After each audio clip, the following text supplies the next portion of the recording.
are back. ROC Movie Reviews back with another episode. And we're talking about a film today that actually somehow beat out your worst film of the decade. Mm-hmm. If you watched our full episode of that a couple weeks ago, it was Midsommar. Yeah. But somehow, some way, this movie actually replaced that movie as your worst film of the decade. Still can't believe it. And that film is the shockingly terrible Diary of a Wimpy Kid, The Long Haul.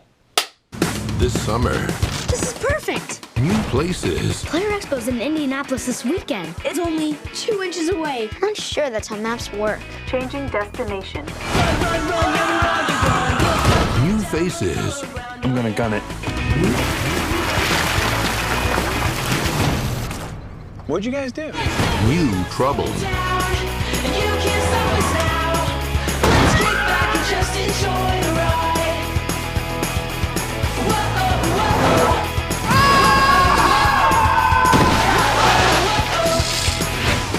Oh, look how cute. The pig's better potty trained than you, Greg. Oh my God! Diary of a Wimpy Kid, The Long Haul. Okay, so, I really don't want to do this. We picked the worst possible film. we watched this about a week ago. Little backstory, I had seen this on DVD. I did not go to see this in the theaters. Me either. The original 3 movies we really love, and we grew up with, and we read the book series. So I think we saw them in theaters together, I think, right? I believe we saw all 3 movies in the theater together. Yeah. I mean, they were just that good. Those will be separate reviews, but seeing as how we're basically saying that we were fans of the first 3 films. Yep. When this film was announced and came out, it got immediate negative backlash for good reason. Yep.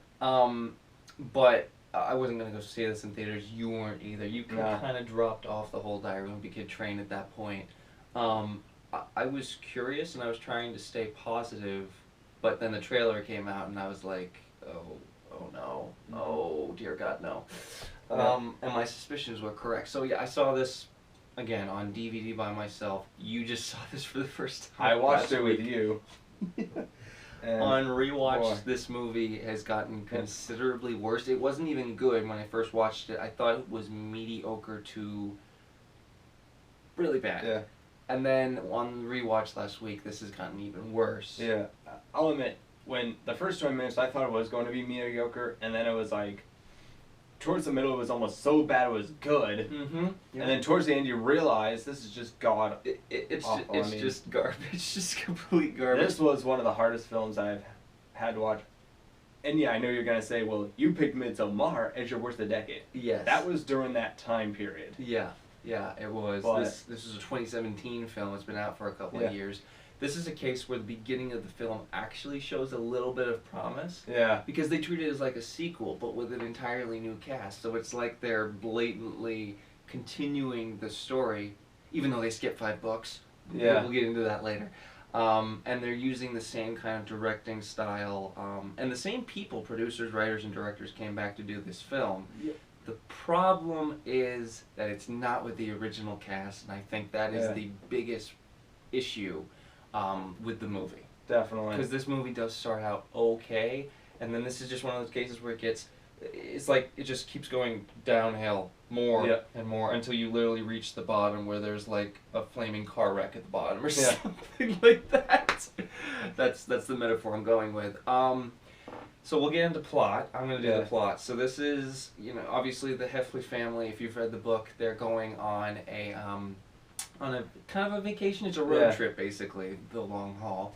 And I'm not sure if this was in the book, but the movie itself, they're going to Mima's a house. What do you remember why?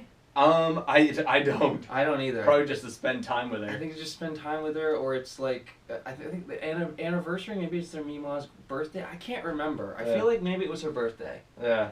Something dumb like that. But they're going on a road trip, and meanwhile, I don't think this was in the book. There's a subplot where Greg wants to become this internet sensation by being in this video with a YouTuber that he really loves called Mac Digby. Yeah. And that's the subplot. He wants to get to this video gaming convention while they're on their way to Mima's, and insanity ensues. Yeah. That, I mean, that that is the worst YouTuber name, even fake YouTuber name I've ever heard. And like I said, I've read the Long Haul book. I don't remember that plot being there at all. I'm pretty sure they added it for the movie. Big mistake. Yeah. I have no idea why they did that. And like, you couldn't have got a real YouTuber? that would have been slightly better. Yeah. Just take the whole YouTube subplot out of it. Like, it was just so...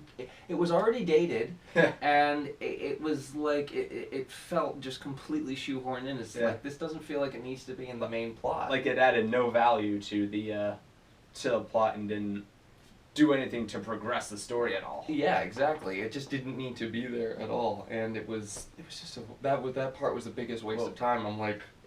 What it did was it made Greg more famous, which we'll get to that in a minute. Yeah, so the opening scene, he kind of something similar happens to the beginning of the third movie where he's in the pool with Manny and Manny. Oh, the kids are peeing. This is a ball pit, and he's looking for Manny, played by a different actor.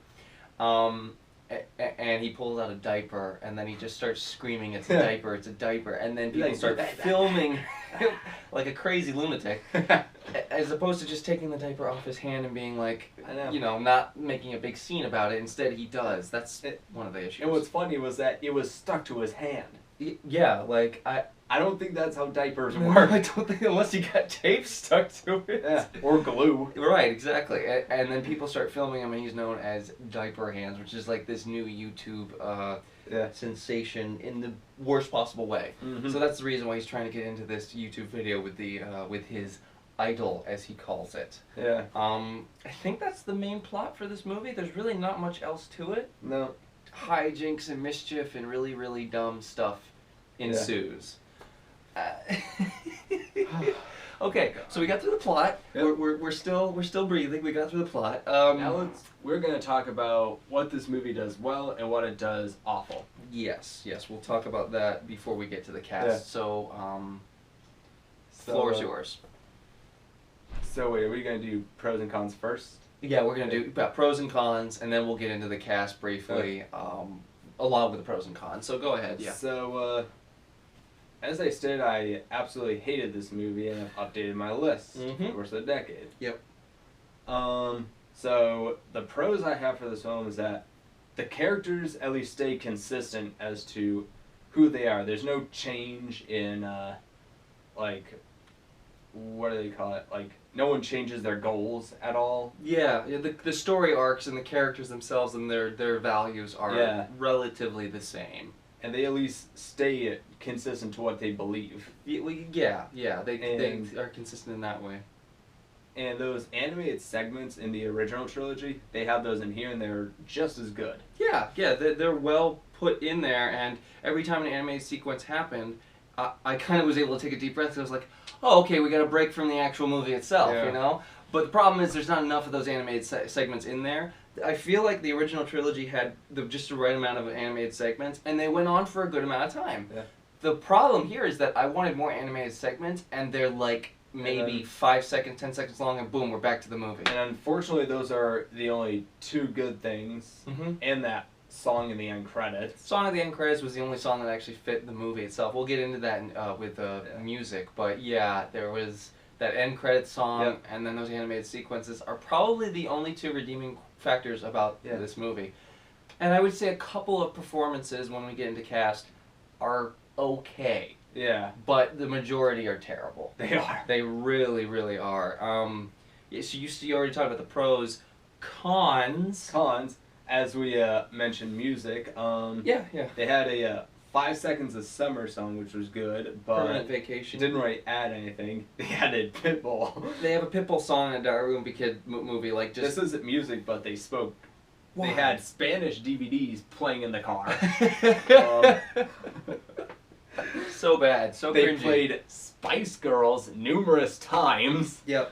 Which was like, It was a repeat offender of the movie. I hated that so much. Yeah. Like...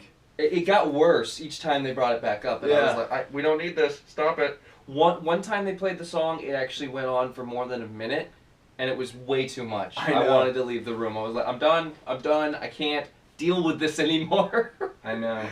Oh my god. It's like they just got lazy and didn't create most of their own soundtracks like the originals. Yeah, there is a musical score to this, which we'll get into later specifically, which is fine. It's that usual themes music.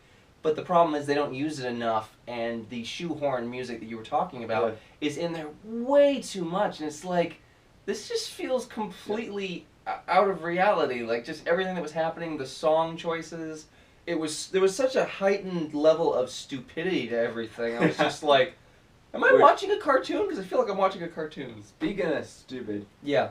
Do we want to talk about how literally every single character is a complete dummy and a bimbo, all except for Manny? Yeah, it was strangely, because Manny doesn't really do a whole lot in this movie, and then towards the end, there's like this revelation. It's like Manny's 3, so he should be less aware of his surroundings. Yeah. He's speaking Spanish. Yep.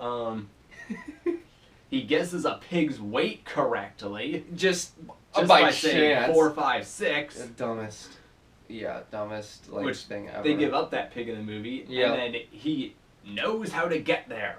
Yeah, he knows how to get back to the place where the pig... There's just so many things you have to suspend your disbelief on in this movie that you can't. It's like, after a certain point, it's like, no, that's not how that works. Yeah. What about Cheetos getting stuck in a hot tub and then turning the watercolor of the hot tub orange? Then Greg is orange from like the friggin' neck down. I'm like... I know. Who thought that up? That wasn't in the book, by the way. There was no way that was in the book. I do not remember that at all. Was the cinnamon rolls exploding in a hot car in the book? Yeah, but it was a little bit more easy to believe because of the way it was done in the book. In the movie, it's just next to this heat vent, and you can clearly see the CGI is used to make this thing expand, and then it just blows up, and everyone thought it was a gunshot, and it's like... Also, that leads to a scene where Roderick's character thinks it's his brain, and then Manny's eating part of it, and he's like, "Master baby!" And then he just faints. I was like, what? Oh my god. That might be my least favorite scene in the whole movie, because I was like, wow, you have graduated to a new level of dumb. I mean, it's one thing if it were an oven, but a hot car. Like a heat vent, right?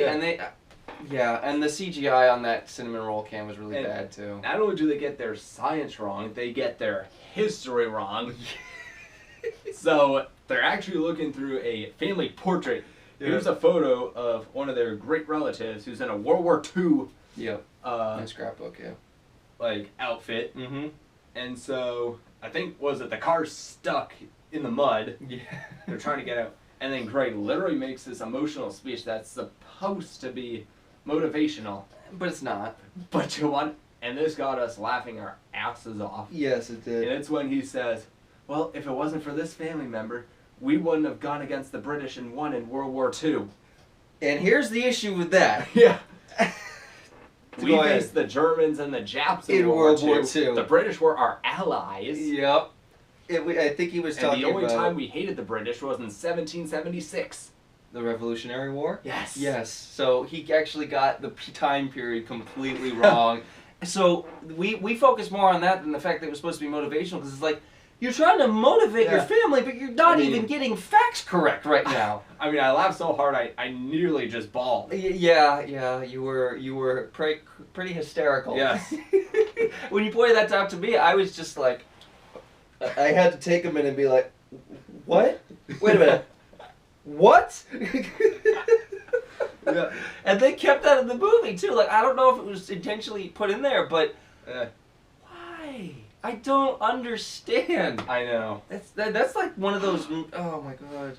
I mean, were the writers literally that lazy? I feel like they were, because they thought, oh, this is going to be a kids' movie, so kids aren't going to care about what we say in it. But adults are going to have to take these kids to that movie, and they're probably going to point out all the problems with this movie, and they're going to hate themselves for their kids dragging them to this movie. I know. I feel incredibly sympathetic and bad for the people who saw this movie in theaters. I didn't make a whole lot of money, but It shouldn't have made any money. I feel worse for the actors in this film. Yeah, I feel, and with that segue, we'll get into the cast real quick. Yeah. Totally new cast. The original cast was great. They had a great dynamic. This cast is the complete opposite. I will say, Jason Drucker as Greg, okay, he could have been worse. He actually was okay. His lines are forced, and he doesn't always do things that make sense, of course, but Greg in the original trilogy was just so much more likable and had this personality to him. This kid is just like manic and screaming a lot, and it doesn't translate to the screen at all. Alicia Silverstone is the mom. I like her as an actress. I don't know why she's in this film. She's this one-note mom that just wants her family to be a family, and that just goes insanely wrong. And she hates electronics for this trip for some reason. Yeah, already dating yourself too, because the mom who doesn't like electronics, like that's kind of a thing of the past. People have kind of gotten over it. It's like you're going to your grandparents. Yeah. You're not camping in the woods. Right. Like Dog Days. Thank you. Yeah, exactly. Like Dog Days, the previous movie. It didn't make sense. Tom Everett Scott as Frank Heffley, the dad.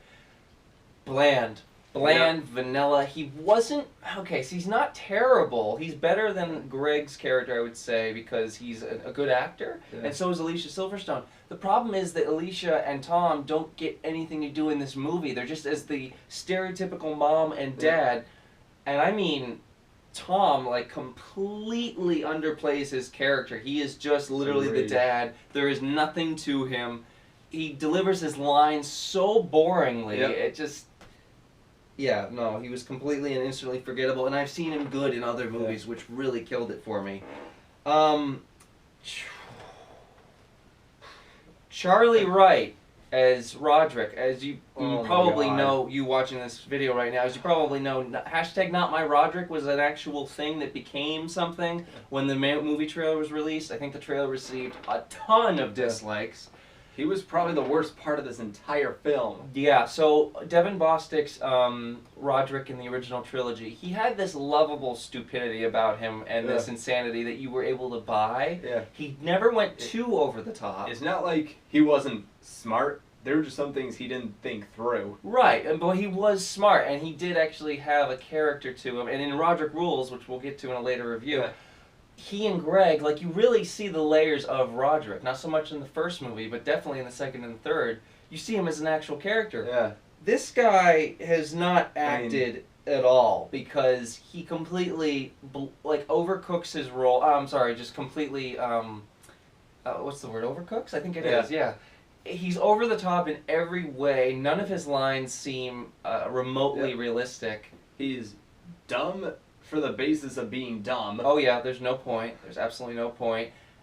Like, his lines are so cringy, and he's frequently, like, annoying throughout the whole entire movie. I'm just like, Heck, he mistakes a safe for a microwave. He mistakes a mini safe for a microwave. And while it was funny in the trailer, maybe, it's not funny in the movie, and it's like, you are an idiot. You are a straight-up moron. Nothing against the actor himself, but dude, take some acting classes, take some voice lessons or something, because you were not good in this movie. This was really bad. Yeah, definitely the worst part of the movie, in my opinion. Owen, as Talos, I think is how you say his name, as Rowley. Okay, so he was actually not bad. No. The problem is he has like 3 minutes of screen time, and then he's completely sidelined for the rest of the movie. He's in the first scene of the movie, and then he's in this after credit scene, which is probably another only minute. Yeah. That's it.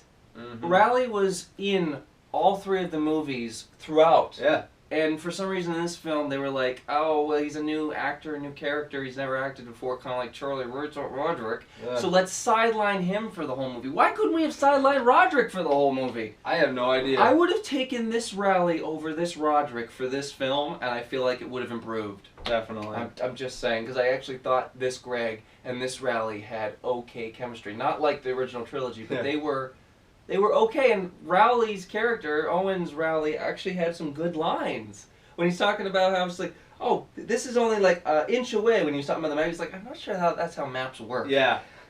That was like one of the only funny lines in the movie because it didn't feel forced. Of course, then Roderick comes in later in that scene and ruins the whole thing. So, it's just, I think we've gone through most of the cast. There's a couple people I'd still like to go over. Let's go over Beardo and his family.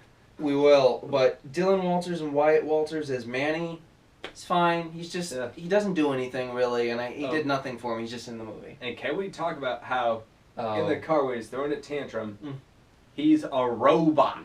They made an animatronic kid because they couldn't have the actual kid sit in a car seat for too long because they were filming a movie in a car. You know, this movie takes place in the car a lot of the time. So they actually had to, because the kids were too young, they had to make an animatronic kid. And I'm just like, it doesn't look convincing in the movie. Yeah. It looks weird. There's an uncanny valley about it, and it's just odd. It's just off-putting. I was like, you could have come up with a better idea. Maybe even a puppet or something would have been more realistic, like, say, a Muppet or something. Yeah. I would have liked that more than what they ended up going with. It was just creepy. Yeah. It's just creepy. I don't like that decision whatsoever, and I'm not sure what they were thinking. The actor himself, he doesn't really talk a whole lot, and he's just kind of there. I nothing against he's a little kid. Yeah. But the original Manny had so much more personality, and he was just funnier. Yeah. And yet Manny in the original trilogy didn't do a whole lot either. No. But he did enough. Yeah. All right, let's get to Josh Hoover as Mac Digby. Possibly the dumbest name for a character in a movie ever. Yeah. Yeah. This guy was over the top. He had this stupid catchphrase, "That's how Digby do it." I know. Like, I mean, can you get more cringeworthy?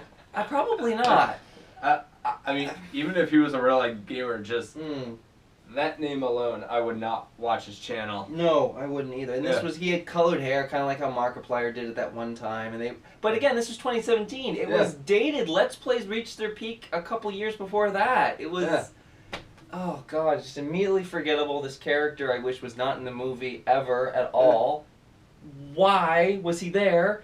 And then Chris Coppola as the dad, the Beardo dad. Yes. That's all his character's name is. Oh my god. I mean, Psycho Dad? Psycho Dad, who also ends up being a criminal towards the end of the movie. Like, they steal their belongings when they go flying out the boat. I'm like, okay, so not only is he annoying, unlikable, and a really bad role model for his kids, he's a criminal! I mean, not only that, his kids literally make Greg, I think, run into a car. Yeah. With a cart, and then blame him. Yeah, yeah. And also the way the cart rammed into the car was totally unrealistic. Yeah. That's not how that would happen. And instead of maybe taking his kids and maybe talking about the situation, he was all like, "I'm gonna kill you." Yeah, and his kids were, as you can tell, they were behaving badly too. Yeah. Rolling a cart down, smacking into stuff while people are trying to sleep at this really, really grungy hotel. Terrible role model in general. Terrible character. I'm glad that the Psycho ripoff scene, which we'll get to, was his last scene in the movie because, God, I just couldn't take any more of him. But not only do they rip off Psycho, they rip off The Birds. They rip off 2 Alfred Hitchcock's films blatantly without any remorse. And it's like, you can clearly tell shots and angle. That's from Alfred Hitchcock's The Birds. And with computer-generated birds. Oh my god, the CGI birds are bad. I mean... What are we, Birdemic now? Actually, yeah, it felt a little Birdemic, and I mean, if people who have seen Birdemic or even know what we're talking about, that's the level of suck we're talking about here. It's just terrible. It's just terrible. I think that's the main cast. I don't really think there's anybody else noteworthy to even talk about. It's not that many people, but yikes. Yikes. Like I said, Mom and Dad, they're just... there. Manny's just there. Roderick, I wish, wasn't there. Yep. Greg is okay. Rowley might have been my favorite character, but he gets sidelined. Yeah. And then the side characters that we do get stuck with, Beardo and Mac Digby, are the most infuriatingly frustrating characters that have ever been put to screen. They could be in with those characters I don't know, Mario Van Peebles' character from Jaws the Revenge level. Worse than Jar Jar, I would say. Yeah, I might say I'd rather watch Jar Jar Binks. And that's terrible coming out of my mouth considering I hate the prequels of Star Wars. Oh my god. And even he was my least favorite of the whole trilogy.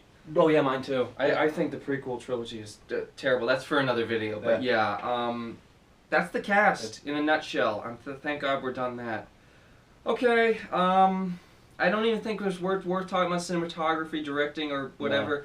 I'll mention this is directed by David Bowers. He directed Roderick Rules and Dog Days. I thought his directing was great in that. I really enjoyed the way he edited certain things.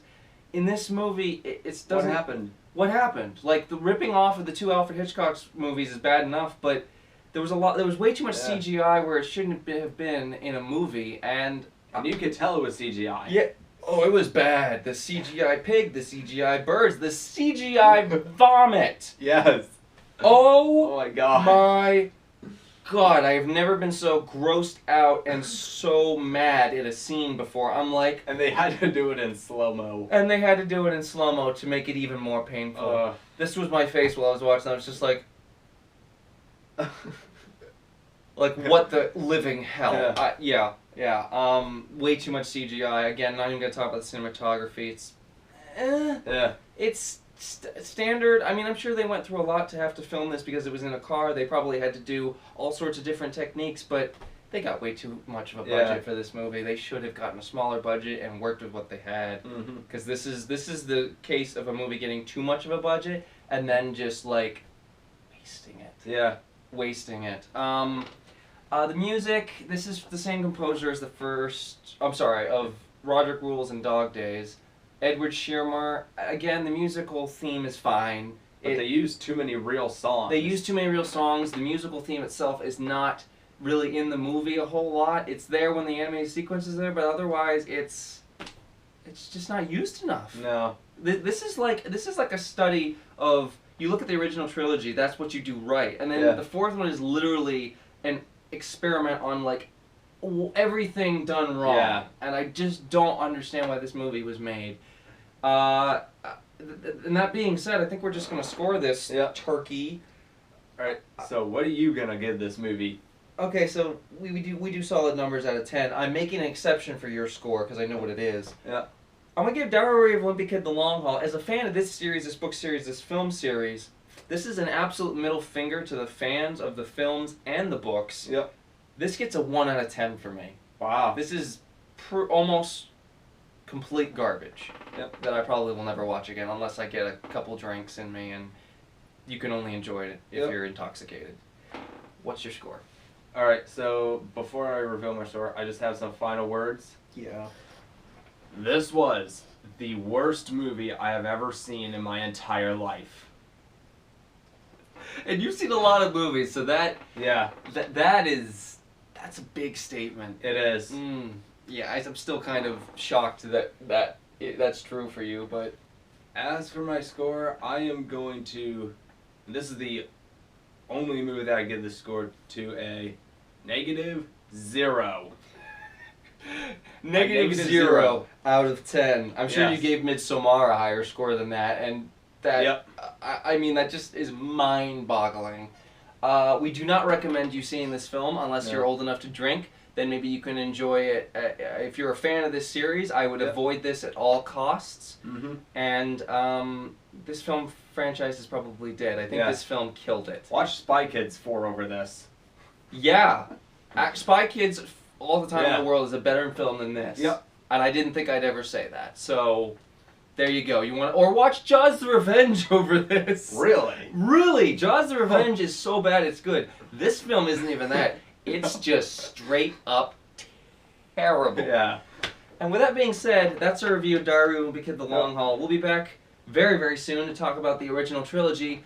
We're going to be a little less exacerbated when we talk about that because we actually enjoy those films. But yeah, don't see this movie unless you are intentionally trying to... cause pain to yourself. Yeah. I would say that's about it. Yep. Alright, we'll see you guys in the next review. Yeah, Thanks for watching.